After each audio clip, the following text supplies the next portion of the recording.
If you drive a Ford F-150, there's a very good chance you're doing at least 2 or 3 things to that engine right now, today, without even realizing it, that are quietly shaving years off its life.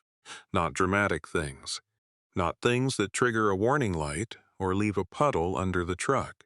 Small, boring, everyday habits. The kind that feel completely normal because almost everyone does them, and because the truck keeps running just fine in the moment, giving you no real reason to suspect anything's wrong. That's exactly what makes them dangerous. Engine damage from bad habits doesn't show up on day one. It shows up 3 or 4 years later, as a rattle at startup, an oil consumption problem that wasn't there before, or a repair bill that makes you wonder what you possibly could have done differently, when the honest answer is usually a handful of small, everyday choices that quietly stacked up over time.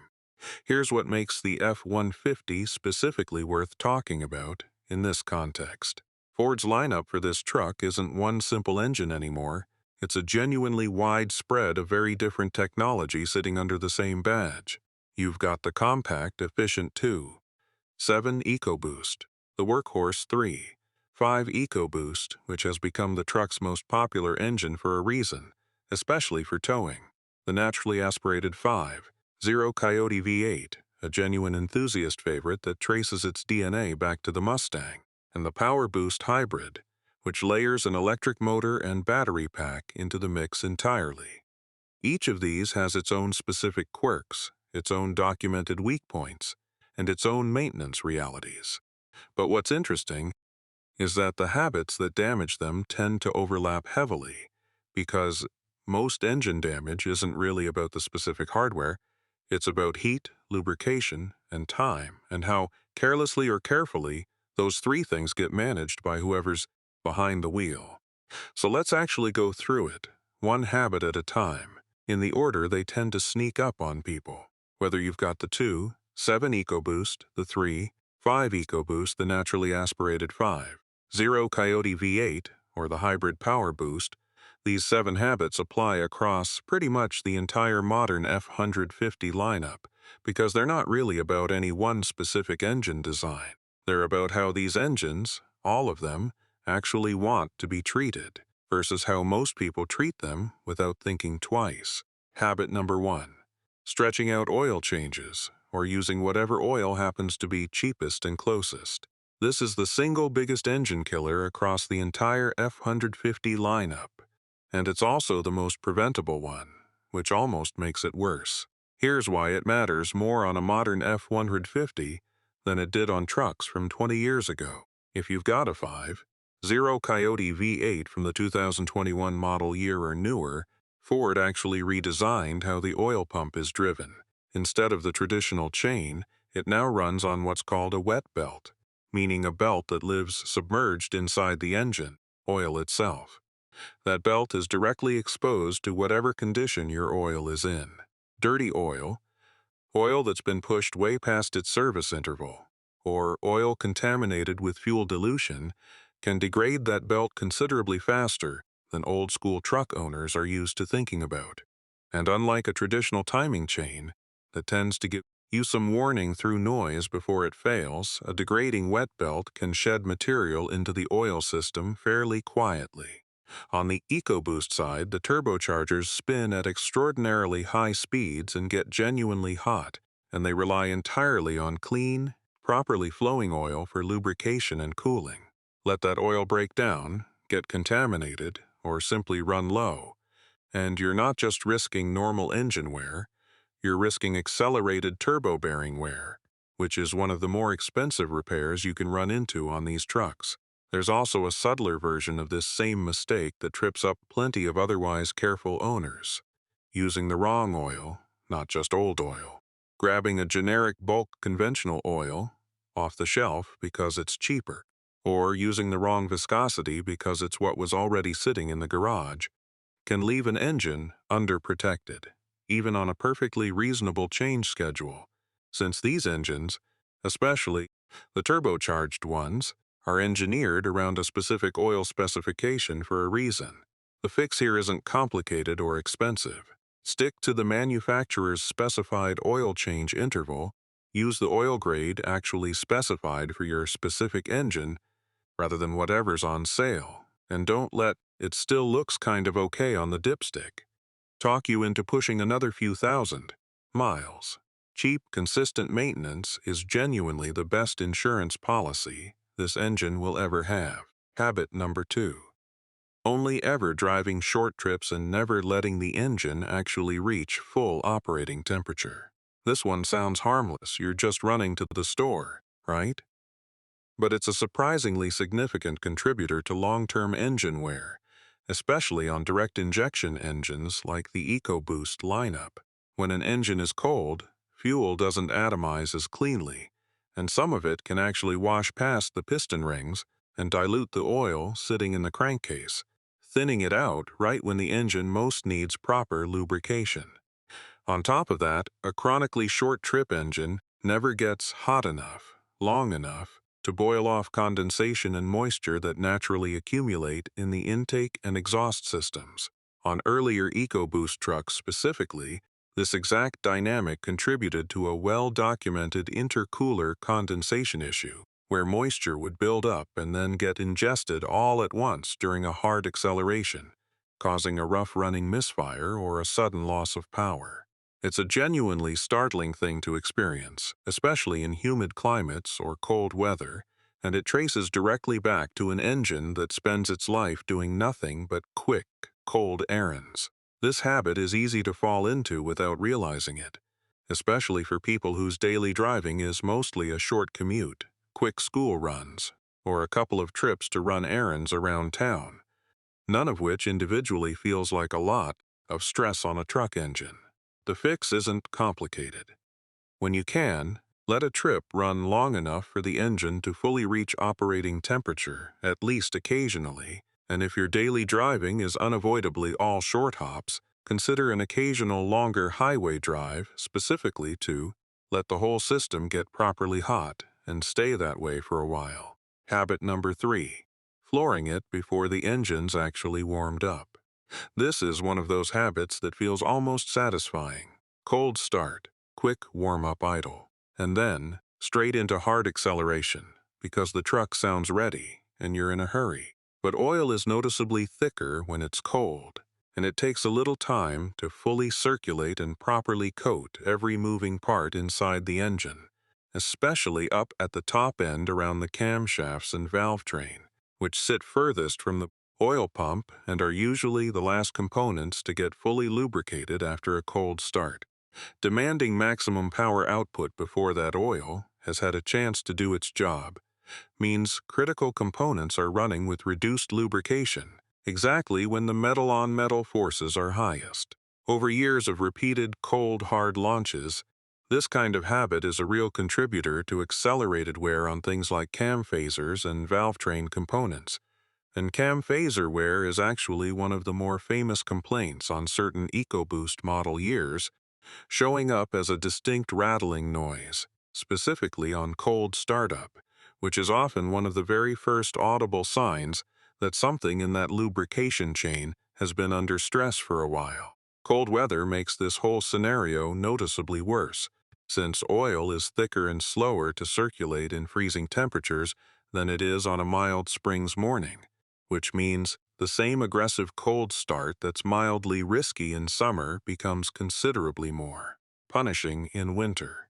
The fix costs you almost nothing in real time. Give the engine 30 seconds to a minute of gentle idle or light throttle, driving before you actually ask it for full power, especially in cold weather. It's a small window that meaningfully protects the parts that are hardest and most expensive to repair. Habit number 4. Ignoring unusual startup noises because the truck still runs fine. This is a genuinely common one, and it's understandable. You hear a brief rattle or tick when you first start the truck in the morning. It goes away after a few seconds. The truck drives completely normally all day, so you file it away as nothing and move on, sometimes for months or even years at a stretch. But a startup rattle on certain EcoBoost trucks is a well-documented symptom tied specifically to cam phaser wear, and Ford has actually issued service bulletins and extended coverage programs, addressing exactly this complaint on particular model years. The unsettling part is that the noise can persist, completely unchanged, for a long time while the truck continues to run and drive normally, right up until it doesn't. Separately, on the 5.0 Coyote V8, owners frequently report a persistent tick that turns out to be completely benign, just the normal sound of the high-pressure fuel pump on direct injection engines doing its job, a sound that can be genuinely alarming the first time you notice it if nobody's ever told you it's expected. The tricky part is telling the difference between a totally normal sound and an early warning sign, and the honest answer is that you often can't reliably tell just by ear. What you can do is pay attention to whether a noise is new, whether it's getting louder or more frequent over weeks, and whether it's accompanied by anything else. A check engine light, a slight rough, idle oil consumption that's crept up. Any noise like that is worth a proper diagnostic scan rather than being waved away simply because the truck still moves forward. Habit number 5. Towing or hauling right at, or slightly past, the truck's actual capacity, especially in hot weather or up long grades without paying attention to what the engine and transmission are actually dealing with. The F-150 is genuinely built to tow, and modern versions can handle serious weight. Current max towing figures reach well into 5 figures depending on configuration, engine, and axle ratio. But towing near the top of that range generates dramatically more heat than everyday driving, both in the engine and in the transmission. And heat is one of the fastest ways to accelerate wear on nearly every internal component, from bearings to seals to the transmission fluid itself. This is exactly the scenario where the earlier EcoBoost intercooler condensation issue we talked about tends to show its face most aggressively, since heavy towing combined with humid conditions is a near-perfect setup for that specific failure mode. It's also exactly when a transmission that's already dealing with known behavior quirks on certain model years and engine pairings gets pushed hardest, since the 10-speed automatic works considerably harder under sustained towing load than it does hauling around an empty bed, shifting more frequently and running hotter fluid temperatures for extended stretches. There's also a habit within this habit worth calling out specifically. People who tow occasionally, maybe a few times a year, often skip checking their payload and tongue weight numbers altogether, assuming that if the trailer feels manageable behind the wheel, the truck must be within spec. But a truck that feels fine to drive can still be working considerably harder than its rating suggests, especially with an unevenly loaded trailer, and that invisible extra strain compounds the same way all the other habits on this list do, quietly, over time. None of this means you shouldn't tow near your truck's rated capacity when you need to. That's what the truck is built for. It means paying real attention to engine and transmission temperature gauges during long tows, especially on hot days or sustained climbs, actually checking your payload and towing numbers rather than eyeballing it, and not treating the truck as still moving forward, as proof that everything under the hood is comfortable with what you're asking of it. Habit number 6. Shutting the engine off immediately after hard driving or towing, especially on turbocharged EcoBoost models. This is one of those habits almost nobody thinks twice about, because it feels completely natural. You pull into the driveway after a long tow or a hard highway run, put it in park, and turn the key off in one smooth motion. But on a turbocharged engine, the turbo itself has just been spinning at extremely high speed and running at very high temperatures, and it relies on continuously circulating oil to carry that heat away. The instant you shut the engine off, oil circulation stops immediately, but the turbo housing itself doesn't cool down immediately, it stays hot. That trapped heat can cause the small amount of oil still sitting in and around the turbo bearings to break down and essentially cook onto the metal surfaces, forming hard carbon deposits over time through repeated instances of this exact pattern. That gradual buildup is a real contributor to turbo bearing wear and eventual turbo failure, which on these engines is a genuinely expensive repair. The fix is almost embarrassingly simple. After a hard drive, a tow, or extended high-speed highway running, let the engine idle for 30 seconds to a minute before shutting it off, giving the oil a chance to carry that trapped heat away from the turbo while everything's still circulating. It costs you nothing but a minute of patience in your driveway, and it's one of the cheapest forms of insurance you can give a turbocharged engine. And habit number 7, neglecting the small, unglamorous maintenance items because they don't feel urgent, things like spark plugs, the mass airflow sensor, and the air filter. None of these individually feels like a big deal, which is exactly why they get pushed off, sometimes for years past when they should have been addressed. On EcoBoost engines specifically, carbon buildup around the intake valves is a known characteristic of direct injection design, since fuel is sprayed directly into the cylinder, rather than washing over the intake valves the way it does on older port-injected engines, and that carbon accumulation is worsened over time by neglected maintenance intervals. This was a bigger issue on first-generation EcoBoost engines that relied purely on direct injection. Later versions added a secondary port injection system specifically to help wash some of that carbon away, but it doesn't eliminate the buildup entirely, it just slows it down. Left unaddressed for long enough, that buildup can genuinely restrict airflow and contribute to rough idling, reduced power, and misfires. A dirty mass airflow sensor, meanwhile, feeds the engine's computer inaccurate information about exactly how much air is entering the engine, which throws off the entire fuel and ignition timing calculation, and can quietly degrade both performance and fuel economy. Without triggering an obvious complaint, it's genuinely one of the most overlooked, least glamorous components on the entire truck, and a simple periodic cleaning is often all it takes to keep it accurate.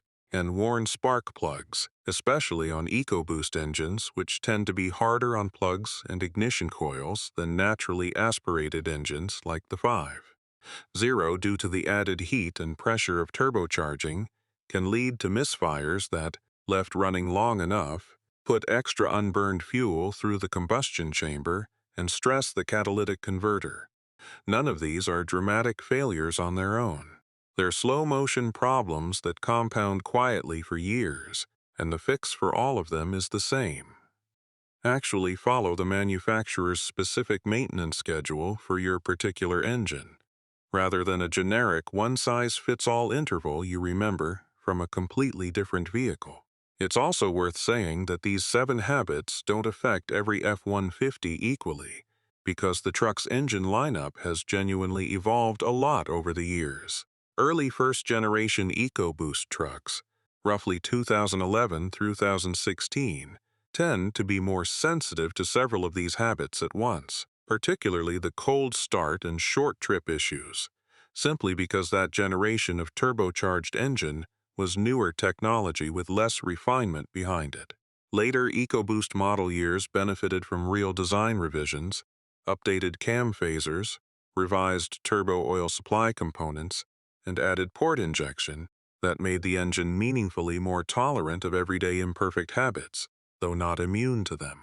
The naturally aspirated 5.0 Coyote V8 has generally proven itself as the more forgiving option across the lineup, since it skips the turbo-specific heat and lubrication demands entirely, but it isn't bulletproof either, and oil consumption complaints on certain model years, along with the newer wet belt design in recent versions, mean it deserves just as much attention to habit number 1 as anything else on this list. The broader point is this: knowing exactly which engine you have and what its specific documented weak points are makes it a lot easier to know which of these 7 habits deserves your closest attention. So, here's the honest summary. If you're sitting there realizing you've been doing 3 or 4 of these without ever thinking twice, you haven't necessarily broken anything yet, and in most cases, none of this is permanent, irreversible damage if you catch it and adjust. These 7 habits share a common thread, and it's worth sitting with for a second. None of them are about driving aggressively or driving badly, or doing anything a normal truck owner would consider reckless. They're about small, everyday choices: how long you let the truck warm up, how quickly you shut it off, whether you glance at a temperature gauge during a long tow, whether you actually follow the maintenance schedule instead of eyeballing it. Individually, any one of these barely registers. Repeated thousands of times over the life of a truck, they add up to the difference between an F-150 that's still running strong at 200,000 miles and one that starts nickel and dimming you with expensive repairs well before it should. The good news is that fixing all 7 of these costs you almost nothing extra in money and barely anything in time. A little patience on cold starts, a little patience before shutdown after a hard drive, actually sticking to the oil change interval instead of stretching it, paying attention to a new noise instead of hoping it goes away on its own. That's genuinely most of it, and none of it requires a mechanic's toolkit or specialized knowledge to actually do. Modern F-150 engines, across every engine option in the lineup, are built to handle serious mileage and serious work when they're treated with a reasonable amount of basic respect. The kind of respect that costs you almost nothing, but a few extra minutes here and there. And honestly, that's kind of the whole point of this list. There's no secret expensive product, no aftermarket gadget, no dealer-only service package required to protect one of these engines. It's genuinely just a handful of small, free, unglamorous habits, repeated consistently for as long as you own the truck. If you recognized yourself in a couple of these, don't panic. Just start adjusting the habit today, and let me know down in the comments which one caught you off guard. And if you want more deep dives like this into what's actually happening under the hood of the trucks people drive every day, subscribe, because there's plenty more of this coming.